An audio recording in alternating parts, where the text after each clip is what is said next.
Hey, how's it going? Duffy from Spazzano and Sandy here with the Rochester Gay Alliance, talking about Pride Week that's coming up, RocPride Week. I have three gentlemen in studio to talk. Go ahead and introduce yourselves. I'm Scott Fearing. I'm the Executive Director of the Gay Alliance. I'm Michael Lill. I'm co-chair of Rochester Pride this year. And I'm Christopher Hennelly. I do accounting. So how far? We're about 2 weeks away from We're 24 days out from the big adventure. Okay, great. And what's the date that it starts? We are July 19th, 20, and 21 this year, so it's a Friday, Saturday, Sunday, so 3 days of activities. Okay. Is there like a main activity that encompasses everything? Like, what is the big event that everyone's looking forward to? Boy, there's so many of them. Everybody looks forward to all the different pieces. So primarily the main events are, we've got a rainbow flag raising on Friday, we have our festival and our parade on Saturday, and we have a picnic on Sunday. And then throughout all that time, we also have the brand new RocPride Games, which is a hockey tournament as well as some roller derby events. Now, I want to get to that in a little while. Tell me about the rainbow flag raising. Where is that going to take place? What's that involve? That's actually at Manhattan Square Park this year, and it's a giant rainbow flag that'll be flying from the space frame that sits over the park. That's great. So the parade, what's the route look like this year? It's going to be going down Park Avenue, up Alexander Street, and then we're going to go down East Avenue and then down Union and go directly into the park. And I'm assuming there's going to be lots of fun at the end of the parade. There's going to be the kickoff to the festival. Okay, and what's that involve? Actually, there's a couple of cool things. We're doing, for the first time ever, a 3-day lesbian, gay, transgendered history exhibit that lasts for 3 days, starting on Thursday through Saturday. And after on the day of the festival, we're open from 12 to 4 for family fun. That's free. Anybody can come. There's programming and music, jazz music, clowns, magicians, all sorts of cool stuff for the family. And then after the parade is over, it spills into Manhattan Square Park at about 5 o'clock. And then from 5 o'clock to 9 o'clock is our fun mayhem. The party starts at about 4:30 or 5. Okay, great. And so who's going to be represented in the parade this year? I know it's an eclectic group of folks. The Rochester Pride Parade is a pretty amazing event. We've got an incredible mix of folks who participate, from churches to social service agencies to politicians to our own local community groups. So everything from Image Out, which is the film festival, to the VA is actually participating, the VA hospital out of Canandaigua. And we are the first Pride Parade in the nation to have an official Veterans Administration color guard leading the parade this year. Wow, that's fantastic. Yeah, it's really quite astonishing. The VA in Canandaigua has done some amazing work on LGBT issues. So you were talking earlier about the exhibit you're going to have on the history. Not a lot of people know. I mean, there's tons of civil rights and equality stuff, but you don't hear a lot about the history that Rochester has as far as the gay community goes. The amazing thing about our history exhibit is there's actually going to be 2 parts to it. The first part is an exhibit that's coming in from the LGBT collection at the University of Minnesota through the Tretter collection, talking about the lesbian, gay, bisexual, and transgender history cross-continent, cross decades. Then our own local archivists and history team have put together 23 panels of Rochester area specific LGBT history. Everything from, the groundwork that was done and at the University of Rochester in the early 1970s on LGBT issues, all the way through to some of the stuff that's still going on today. So it'll be an amazing exhibit, again, free and open to the public on Friday and part of the festival on Saturday. Hey, Scott, where's that located, by the way? It's in the lounge at the festival site down in Manhattan Square Park. Okay, so is there going to be, as the Manhattan Square Park, you said lounge, is there going to be like tents, or is there an actual building that you guys will be? It's called the Lodge. I'm sorry. It's the Lodge. Yeah, no problem. It's the former restaurant that was down in Manhattan Square Park is now called the Lodge. And so the exhibit will be in the Lodge. Okay, I know a lot of local businesses partner with you guys. Is there anything happening anywhere specific that we should be aware of? One of our sponsors, Reed Eye Associates, I said, so what are you guys planning for the parade? They go, it's a surprise. I said, is it going to be a large eyeball coming down the street? They said, you'll just have to wait. See, I was thinking more beer goggles. I don't know what you guys are. Beer goggles would be a good idea. But the parade... They look good. Then... The parade is when most of our sponsors get involved and get out there in front of folks. They want to show their connection to the community, let people know that they're open and welcoming and accepting, and have some fun with it. And the theme this year is There's No Place Like Pride, taking off of the Wizard of Oz, actually. And so I've already talked to a number of groups that plan on having the Wicked Witches and Scarecrows and Dorothys and a lot of Totos and even some flying monkeys in the parade. Now, you bring up a great point. I've been down on the parade, and it's always a party. It's crazy. But a lot of people think that this is just for the gay community, not for supporters of the gay community. And that's this big misunderstanding that's out there. Our event, and actually all the work that we do at the Gay Alliance, is really for everyone who believes in full equality, believes in fair treatment of everybody. So our allies play a really important role, and that's very evident at Pride, especially along the parade route. You know, there's thousands of straight allies who are there with their families and kids and celebrating because it is such a good time, as you yourself just said. Well, I mean, not only a good time for the parade, but it's an exciting time in America right now with everything that's happening as far as equal marriage, and then we have Don't Ask, Don't Tell, pulled back. It feels like everything's moving in the right direction. We are at a really an important turning point for the LGBT community in America right now. And, the next couple of days here, we'll be hearing even more about what the Supreme Court has to say. But the changes that have come about for LGBT Americans in the last 5, 10, 15, and 20 years are really remarkable. And a lot of that is because of our allies and our straight friends who are willing to say, wait a minute, injustice is wrong, and it's okay for me to speak up and stand up for other people, and we can have a good time while we're doing it. Well, good time is absolutely right. Let me ask you about the different dynamics. So I'm Irish. My parade would be the St. Patrick's Day parade, right? Now you go down, you see guys... Lord. you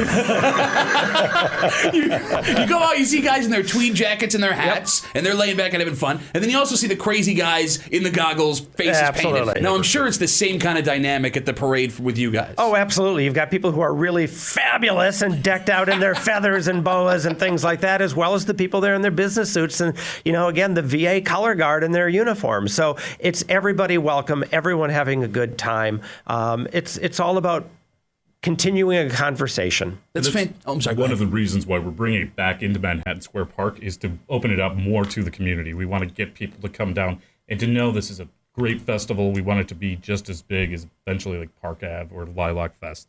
So we invite everybody to come down and have a great time. Well, I mean, we live in Festival City, USA. We certainly do. It never hurts to have one more giant festival happening.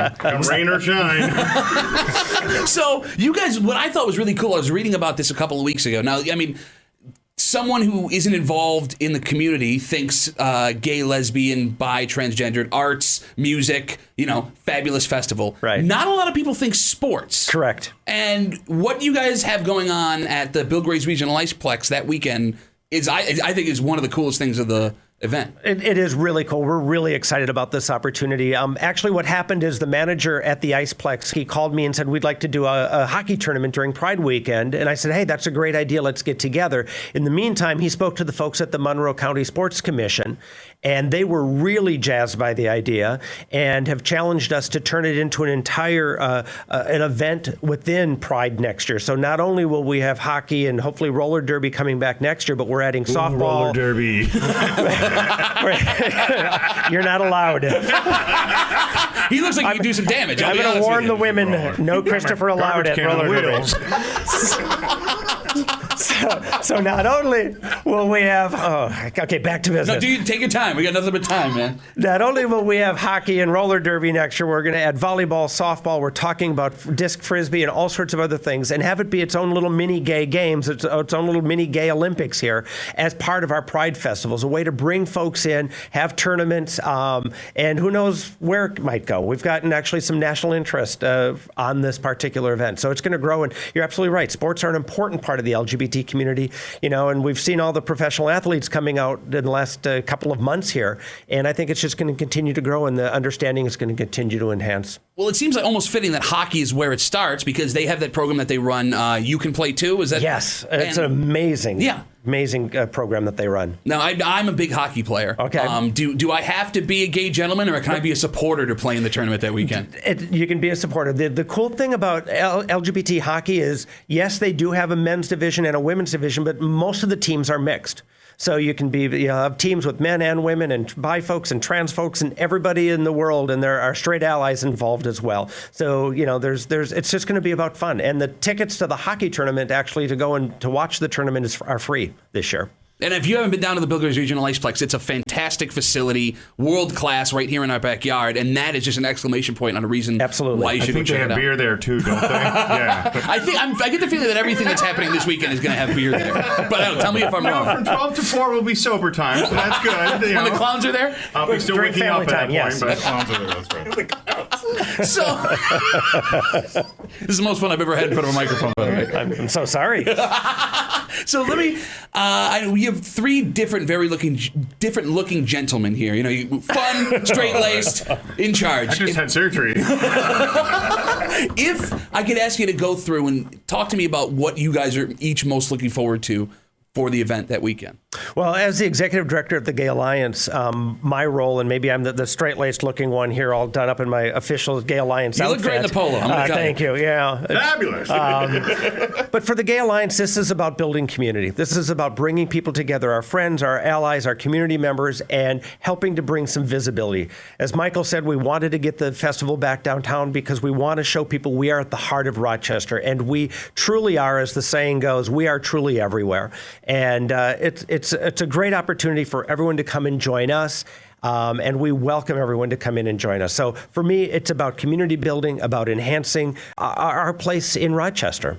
Everything that Scott just said is what I agree with as well. One of the big things also is exciting is that we're actually getting the festival in a park downtown that has not been used in over 10 years.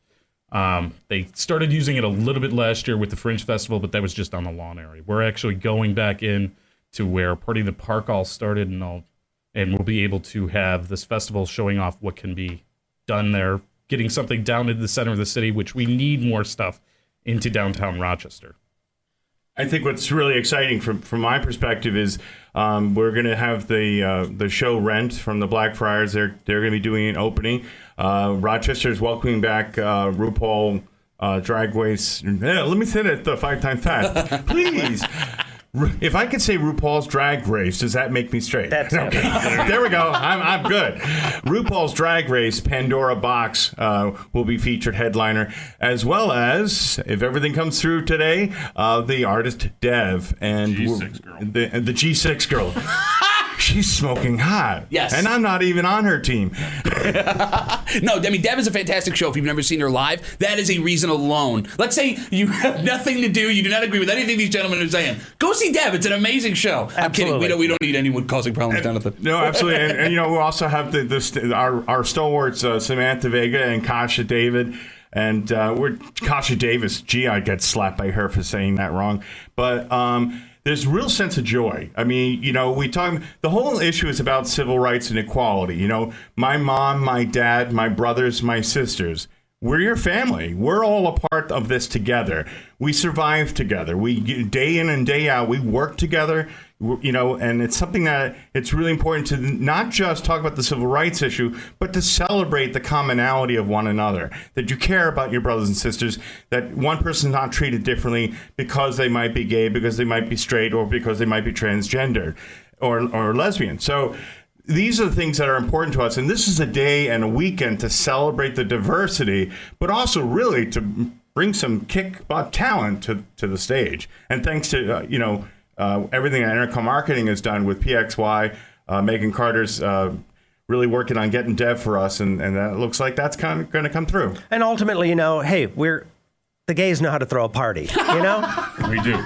I can't argue with that. Yeah, there you go. Here. Well, I mean, the thing that, observing from outside the community, having friends inside the community, which I find the most enjoyable about this weekend is so often when this stuff comes up in the media, it's always a struggle that you're looking at. This is there's a problem here. Yes. We're fighting. And this is a weekend to just let the hair loose, have fun, get together. Hair, I don't have any. If you have hair, let the hair loose. Samantha Vega could help with that. No, absolutely. And far too often, our movement, especially the last 10 years, has been so focused on looking at all the legal causes and the bigotry and the discrimination and the bullying and the challenges, that Pride really is about an opportunity to truly have fun and celebrate who we are, our community, our place in Rochester, the history here in Rochester, Rochester and in the world, and truly be there with community in a loving and safe and welcoming environment. It's a beautiful thing. Rochester Gay Alliance in for RocPride Festival. Yep. One more time, the dates on the festival are? July 19th, 20, and 21. Parade date is? The 20th. Okay, great. And more information on the RocPride Games. RocPride Games, all the information can be found at gayalliance.org, and follow the link to Rochester Pride, and you get everything on RocPride Games as well as the full weekend schedule. And if you want to get your tickets to any of these wonderful events, especially the festival and the picnic, which happens on the 21st in Genesee Valley Park, please go to rochesterpride.com, rochesterpride.com. All right, wonderful. I am looking forward to this party coming up. I'll see you guys there. Thank you so much for coming and spending time with us. Thanks much. See you then. Thank you, sir.